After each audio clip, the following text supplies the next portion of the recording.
உன்னதான் திட்டுறேன். ரேணு, நான் உன்னை லவ் பண்றேன்டி.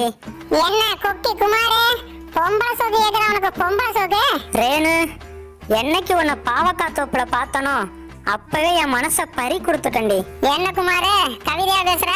நான் உண்மையை தாண்டி சொல்லிட்டு இருக்கேன். சரி சரி, நீ சொல்லிக்கிட்டே இரு. நான் சோழகாட்டுக்கு டிக்டாக் பண்ண போறேன்.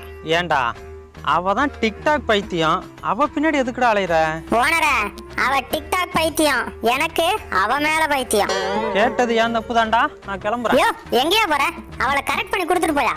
ஏய், என்னடா வேலையை பார்க்க சொல்ற? என்ன ஐயோ, 2 பேரும் சேர்த்து வைக்க சொன்னையா? சேர்த்து வைக்கணுமா? பார்க்க பாவமா இருக்குதேன்னு உன்னை பாவக்காய் தோப்புக்கு மேட்சலுக்கு அனுப்புனா மனசை பறி கொடுத்துட்டு வந்து நிக்கிற நீ. சாரி ஓனர.